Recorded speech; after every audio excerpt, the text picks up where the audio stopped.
It is unfortunate, however, that the normal life they wish to return to is often no longer there. Karamihan sa ating mga kabataan na sumanib sa makakaliwang grupo ay na-brainwash na ng mga miyembro ng NPA na hindi na sila maaring bumaba ng kabundukan at bumalik sa kanilang mga pamilya. Ito ay sa kadahilan ng sila'y natukoy na ng mga militar kung kaya't sila ay maaari nang arestuhin, ikulong, pahirapan at patayin. Sa takot na mapahamak pa, ang iba ay nagtitiis na lamang sa buhay NPA at pinili na lang mabuhay ng patuloy na nakikibaka at sa kasawiang palad. Ang iba ay napapatay sa inkwento sa militar. Mr. President, the scenario presented in this committee report is not new. It is unfortunate that the recruitment of young students by the communist groups has been a vicious cycle for many years now. But why do they go after the young generation? Why victimize the juvenile minds whose spring of ideas is unsullied and incorruptible? Why exploit the future of the youth by instilling revolutionary philosophies of defiance, armed struggle, and radicalism? The answers we have for these questions, Mr. President, may not be final, but they are plausible and they are reliable. Your committee surmises that the central reason to why the youth are being targeted lies in their vulnerability to indoctrination, especially in accepting the ideological system that they thought was the perfect answer to society's struggles. Ginoong Pangulo, hindi langad sa kaalaman ng mga tao ang presensya at impluensya ng leader ng Communist Party of the Philippines na si Jose Maria Sison. Ayon sa mga pag-ulat, siya na dati na ring aktivista ang nagbibigay ng direktiba sa mga kaalyadong organisasyon.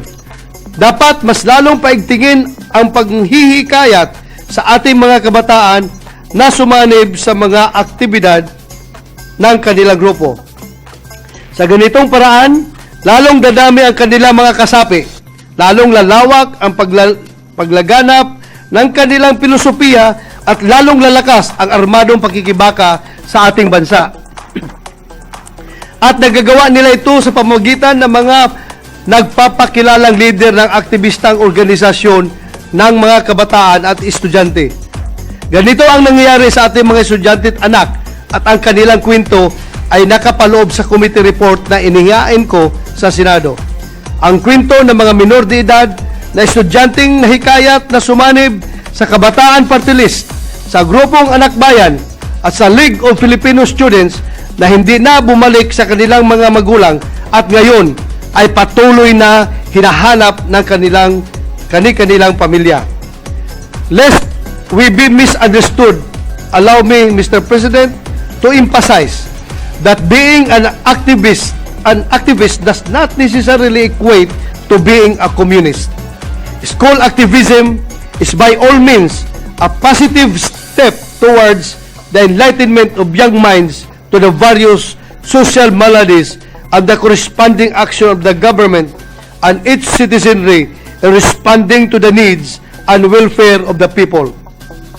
Hence, the democratic right to express one's opposition to the government and its leaders is more than accepted. It is gravely important. The right to express one's beliefs in how to manage the affairs of the state should never be curtailed nor suppressed. However, the corresponding actions done pursuant to one's ideology should never be at the expense of the rights and welfare of others, especially our young people, whose innocence should not be exploited by the leftist groups. The directive to focus on the youth as the buffer zone for revolutionary movement should be condemned. It is definitely not worth the sacrifice. Many of our young people have already lost their lives by being at the front line of the armed revolution. These were the same youth who had promising futures, who led brilliant academic lives, and who cared for their families. until they were recruited by the wrong people who led them towards the road to perdition. Mr. President, there are several administrative and legislative recommendations in the committee report submitted for consideration by this August chamber. First, we must increase and intensify internal security enforcement in schools, taking into account CHED Memorandum Order 09 Series of 2013 entitled Enhanced Policies and Guidelines on Student Affairs and Services, specifically Section 28, Safety and Security Services, and DepEd Order 44, Series of 2005, or the Declaration of Schools as Zone of Peace. Second, we must increase police visibility in school premises with a reasonable number of police forces at an acceptable designated time. We value the right of expression and academic freedom. However, the exercise of these rights should not be at the expense of the rights and interests of the youth who may end up as armed combatants by insurgent groups. Third, there must be stringent regulations on the issuance of student identification cards in schools. Schools must adopt an efficient, reliable, and secured identification system.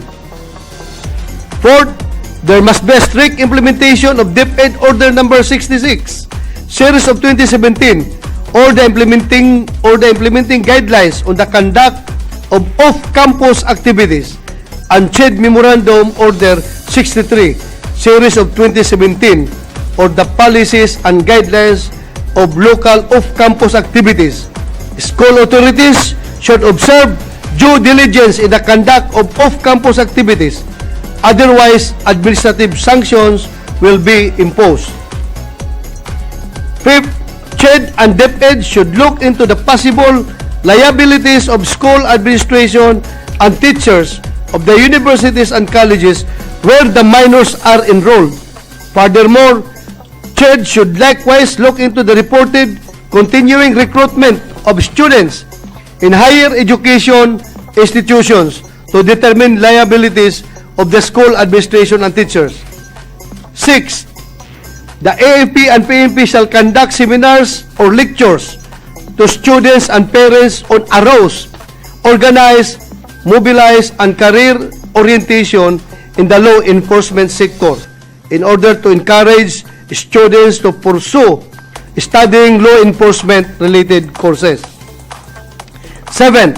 DepEd and CHED must exercise regulatory and supervisory powers in reviewing schools' curricula, syllabus, and daily lesson log to ensure that values of patriotism, cultural enrichment, and historical preservation are taught in schools.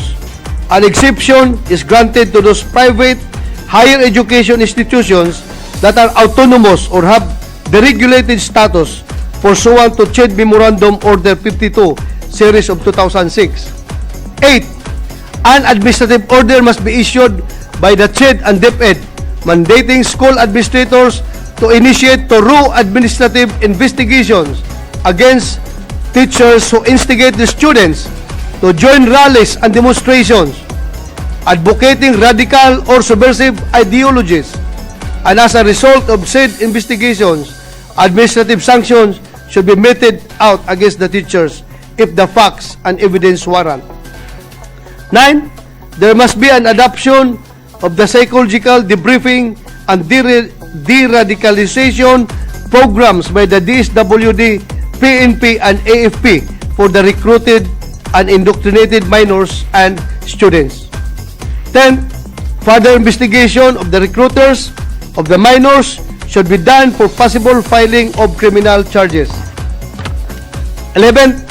An interagency task force shall be created for the search and rescue of missing students who are believed to be recruited by leftist groups. The task force shall be composed of DepEd, CHED, AFP, PNP, DSWD, CHR, other government agencies, and private institutions. The task force shall closely coordinate with the National Task Force to End Local Communist Armed Conflict, or NTF-LCAC. Legislative recommendations. Mr. President, as part of the legislative recommendations, your committee endorses the following amendment to RA 11188 or the Special Protection of Children in Situations of Armed Conflict to expand coverage of recruitment of children in armed conflict to include students recruited by insurgent groups in schools.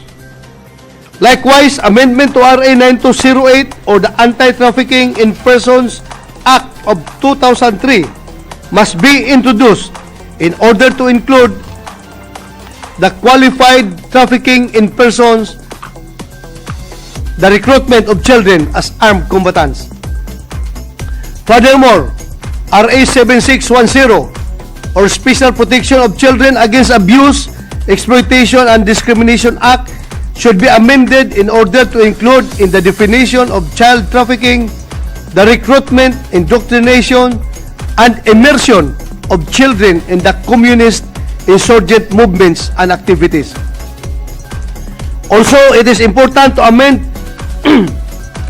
RA 9372 or the Human Security Act by including within the ambit of the definition of any criminal act committed pursuant to a subversive dogma in order to coerce the government to give in to an unlawful demand.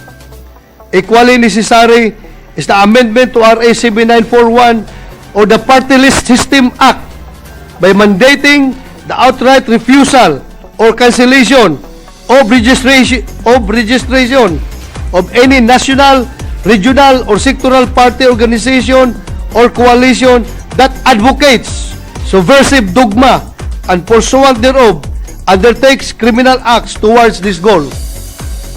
In addition to the aforementioned amendments, we must institutionalize the preventive measures that would protect the youth from being recruited as members of revolutionary organizations. Moreover, DepEd Memorandum Order 66, Series of 2017, that regulates co-curricular and extracurricular off-campus activities, providing penalties in case of violation thereof, must be institutionalized. And lastly, it is essential to support the National Task Force to end local communist armed conflict created under Executive Order 70 by providing the necessary funds for the implementation of its programs. These proposals hopefully will address the urgent issues at hand and will add another layer of protection for the Filipino youth. We are also encouraged, Mr. President, by the fact that after the hearings conducted by the committee, there were a series of successful operations done by the Armed Forces of the Philippines and the Philippine National Police, retrieving several minors who had already been recruited by the leftist groups. The minors were found in the midst of ammunition and explosives, and not to mention a strong atmosphere of resistance and rebellion. If there is to be a noble end to these operations and this retrieval, Mr. President, it is that they underscore the need to protect our youth, or better yet, the need to become better parents and guardians to our youth. As chairman of your Committee on Public Order and Dangerous Drugs, I humbly submit this report to you, my dear colleagues, as I beg you to join me in this crusade in saving our youth from the snares of the duplicitous and deceptive leftist groups who use our youth for violent ends. Think of your own children, nephews and nieces, or even the ordinary children you see on the streets, who are all potential victims of recruitment by these revolutionary organizations and their leaders. Yes, we share our children to the world for them to explore what lies beyond the corners of our homes and schools, but we always provide protective shields for them so that they will not be taken advantage of and have their own freedom snatched away from them. The lives of our youth are worth our sacrifices. Let us lead them to the right path. Let us teach them how to choose their battles wisely, to fight the kind of battles that build up humanity rather than those that destroy and eat away at the fabric of our communities.